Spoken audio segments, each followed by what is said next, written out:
Bonjour à tous, je vous fais une vidéo pour vous parler un petit peu des liens d'âme. On parle beaucoup de flammes jumelles, d'âmes sœurs, d'âmes jumelles, de liens karmiques, etc., etc. Alors, j'ai pas la prétention de tout connaître sur ce sujet, mais pour moi, il y a quand même deux, trois choses qui me semblent très très claires aujourd'hui par rapport à tout ça. Ça fait longtemps que j'hésite de faire cette vidéo. Je pense que c'est le moment qu'il faut donner quand même deux, trois éclaircissements, mais c'est quelque chose de très personnel, c'est une vision aussi qui est assez personnelle, donc voilà, vous prenez vraiment si ça vous parle, chacun sa vision par rapport à ça, il y a un petit peu des codes, j'ai envie de dire, vous pouvez lire des livres hein, sur les flammes jumelles, sur plein de choses comme ça. Pas tout le monde est d'accord avec tout le monde. Moi, j'aimerais vous parler un petit peu dans les grandes lignes de, à mon avis, à quoi ça sert ce genre de lien d'âme, parce que clairement, je pense que c'est quelque chose qui existe. Enfin, moi, j'ai pas trop de doutes par rapport à ça. Et j'aimerais simplement vous éclairer un petit peu de ce que moi je ressens, de mon expérience, parce que là, c'est surtout de mon expérience dans les liens et dans les rencontres que j'ai pu vivre jusqu'à maintenant. Je vous en parle tout de suite.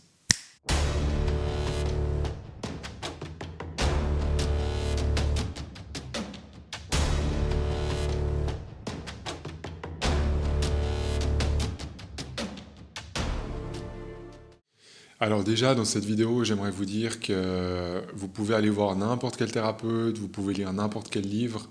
Il n'y a que vous qui pouvez sentir au fond de vous quel est le type de lien avec cette personne, quel est le type de lien avec cette personne-là.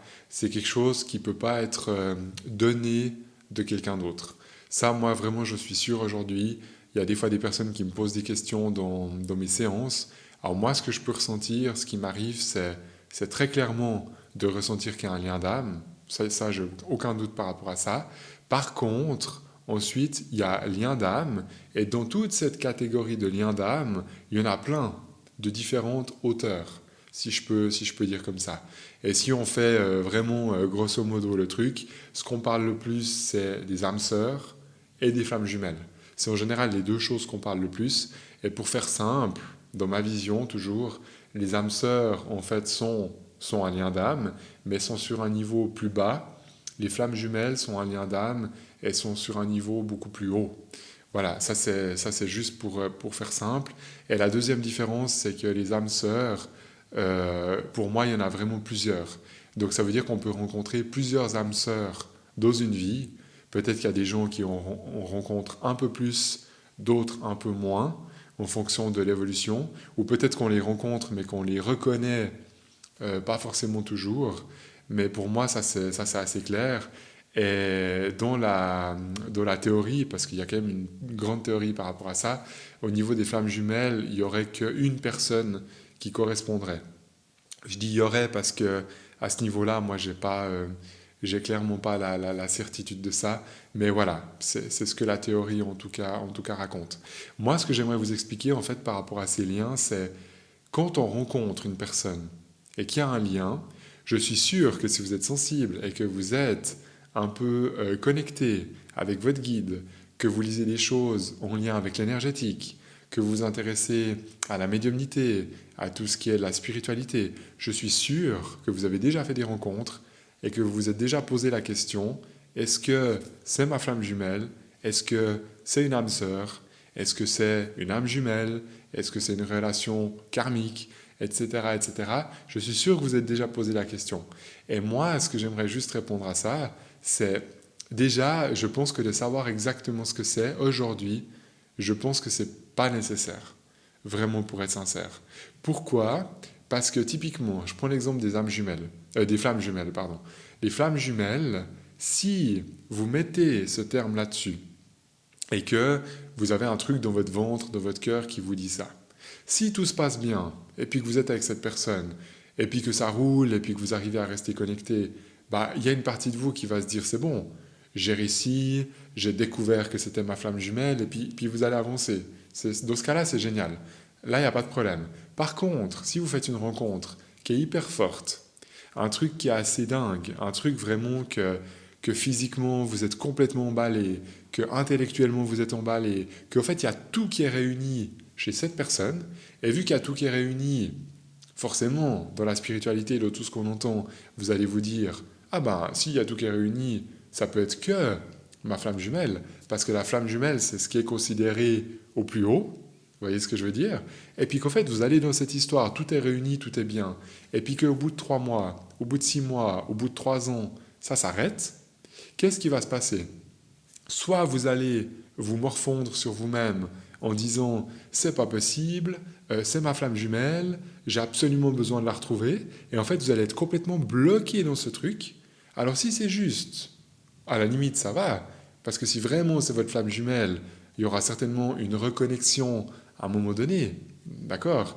Par contre, si vous vous êtes monté une histoire, ou qu'on vous a dit que c'était votre flamme jumelle, ou que vous avez cru vous-même que c'était votre flamme jumelle, mais sans être vraiment sûr, et que vous vous montez toute cette histoire, puis que ça s'arrête, ben en fait, vous pouvez vous fermer complètement pendant des années, voire peut-être même toute votre vie, peut-être même tout le reste de votre vie, parce que vous étiez tellement persuadé que c'était elle, que vous voyez plus du tout les liens que vous avez autour de vous, que vous voyez plus du tout les autres femmes ou les autres hommes qui s'approchent de vous.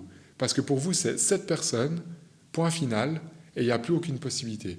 Et ça, je pense en fait que c'est hyper dangereux. Aujourd'hui, moi, j'ai pas peur de le dire, hein, je ne suis pas meilleur que quelqu'un d'autre, mais moi, je vous dis aussi qu'il y a des choses que je trouve qui résonnent pas, et je trouve qu'au niveau spirituel, de tout ce qu'on entend, c'est hyper dangereux cette histoire de flamme jumelle, parce que c'est une catégorie unique, c'est une personne unique, et je dis pas que c'est faux, je dis pas que ça n'existe pas, je dis juste qu'il faut faire hyper attention dans l'interprétation, dans ce qu'on croit nous-mêmes. Parce que, peut-être vous ne le savez pas, mais il n'y a rien de plus fort qu'une pensée. C'est-à-dire que si vous allez vous persuader d'un truc pendant 3 mois, pendant 3 ans, il n'y a personne qui peut vous faire changer d'avis. Parce que si vous êtes persuadé, ben, vous allez tout droit sur votre piste. Donc quand vous êtes sur votre piste, si elle est juste, qu'elle est connectée au cœur, c'est magnifique, parce que personne ne pourra vous déstabiliser, donc ça c'est beau. Par contre, si votre piste elle est fausse, et que ce n'est pas cette personne votre flamme jumelle, et que vous y croyez, ça peut détruire littéralement tout le reste de votre vie.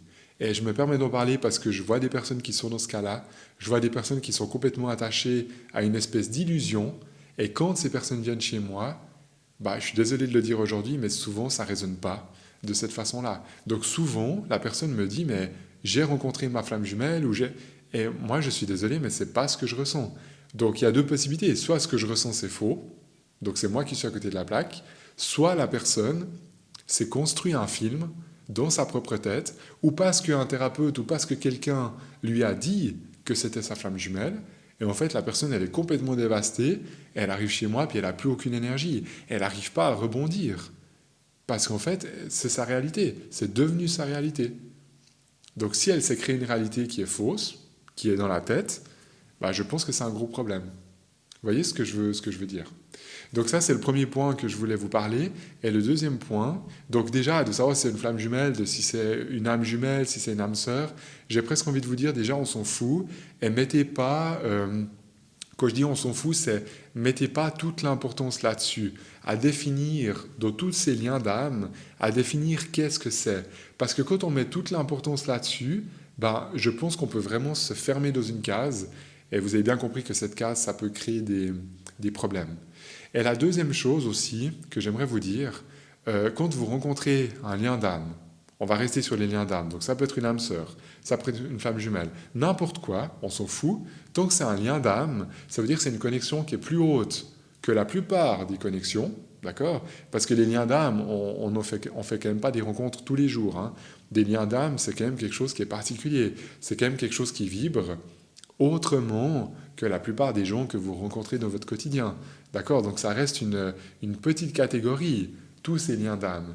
Quand vous faites une rencontre de liens d'âme, que ce soit une âme sœur, une flamme jumelle, n'importe quoi, de mon point de vue à moi, la forme, elle n'est pas importante. Ça veut dire que qu'est-ce qui est important? Ce qui est important, c'est que vous vous connectez. Ce qui est important, c'est que vous ayez un échange entre les deux. Ce qui est important, c'est que vous allez vous apporter mutuellement quelque chose. Vous allez en fait comprendre certains trucs dans cette relation-là, mais cette relation-là, elle peut être amicale. Cette relation-là, elle peut être un peu plus dans l'intimité.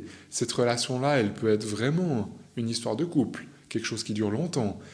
Si vous voulez, la forme, pour moi, elle n'est pas importante. J'ai la sensation, de ce que moi je ressens avec mon guide, que la forme, elle n'est pas dictée par le monde spirituel. C'est-à-dire que je rencontre, qu'est-ce qui se passe? Je rencontre une personne, je sens qu'il y a un lien d'âme, je sens qu'il y a un lien qui est plus que ce que j'ai l'habitude de vivre, mais c'est pas parce que le lien il est plus que c'est une obligation d'être en couple avec cette personne. Et ça, je pense que c'est une énorme erreur, enfin erreur, c'est pas le bon terme, mais c'est une énorme... en fait, on s'embarque dans un truc alors que c'est pas forcément ce qui est demandé. Mais nous, on croit, parce que le lien il est plus haut, que c'est forcément l'homme ou la femme de notre vie. Et moi, je pense que c'est souvent pas le cas. Ça, c'est hyper important pour moi d'en parler. Parce qu'il y a plein de gens, de nouveau, que je vois en séance privée, ou même des gens avec qui je discute. En fait, on est tellement focalisé sur je cherche la personne qui me convient. Donc, dès que je fais une rencontre qui vibre un peu plus, bah forcément, c'est la personne qui me convient, ça peut pas être autrement. Donc, je m'embarque dans cette histoire. Alors peut-être que c'est votre chemin, hein, si vous le sentez et puis que vous y allez, c'est sûrement que c'est votre chemin. Mais faites gaffe de ne pas croire de nouveau au niveau psychologique, parce que c'est une rencontre d'âme, parce que c'est un lien d'âme, vu que c'est un lien spécial, parce que tous les liens d'âme sont spéciaux, qu'on se comprenne bien, c'est pas parce que c'est spécial que ça doit être un couple. Et il y a beaucoup de gens qui associent le côté vibration avec le côté couple. Et moi, je vous dis honnêtement, hein, c'est quelque chose que j'ai beaucoup associé dans ma vie, jusqu'à il y a pas très très longtemps en arrière. Pour moi, dès qu'il y avait une vibration, c'était forcément un couple. Et aujourd'hui, depuis quelques temps, je suis en train de comprendre les choses un peu différemment. Et tout le temps que j'ai associé vibration à couple, ben, il y a quand même pas mal de fois où je me suis, entre guillemets, planté. Mais quand je dis planté, toutes les relations que j'ai vécues ou que vous avez vécues doivent être vécues. Donc en fait, il n'y a pas d'erreur si on veut bien. Mais si on parle d'une façon un peu plus humaine, pour ne pas répéter les choses, il faut comprendre qu'à un moment donné, il faut casser le schéma. Donc si chaque fois que ça vibre assez fort, vous vous mettez avec la personne en couple, et puis que comme moi, au bout d'un certain nombre d'années, ça vous joue des tours, bah peut-être posez-vous cette question que je me pose aussi. C'est pas parce que ça vibre que c'est un couple. Quand ça vibre, ça veut dire qu'il y a quelque chose à vivre. Mais quelque chose à vivre, ça peut être une amitié. Quelque chose à vivre, ça peut être de passer des heures en train de vous balader dans la nature avec cette personne.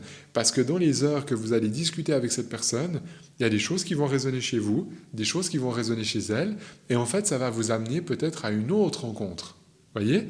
Donc, ce qui est important, c'est de dire oui à ces liens, mais de dire oui sans choisir dans votre tête la forme. Donc si je dis oui à ce lien, ça veut dire je vais voir cette personne, je vais communiquer avec elle, je vais, je sais pas, aller au restaurant avec elle, etc., etc. Donc je dis oui au lien, mais je ne suis pas en train de mentaliser la chose dans ma tête en me disant je dois être en couple. Si le couple se forme au fur et à mesure du temps, c'est que c'est le chemin. Mais faites attention de ne pas vous mettre dans une case par rapport à ces histoires d'âme et à ces notions de couple. Parce que moi, je vois énormément d'associations, bah, j'en ai fait beaucoup moi-même, hein, et peut-être que j'en fais encore, j'essaye de vraiment faire gaffe à ça. Donc si jamais ça vous parle, faites vraiment attention à ce truc-là. Donc voilà, moi je pense qu'il faut vraiment pas rester juste sur cette première vibration, parce que ça peut nous déstabiliser complètement. On a tous des émotions, on est tous perturbés lorsqu'on tombe amoureux, et puis très vite, en fait, on peut s'embarquer dans un truc qui, en fait, ne colle pas avec la réalité.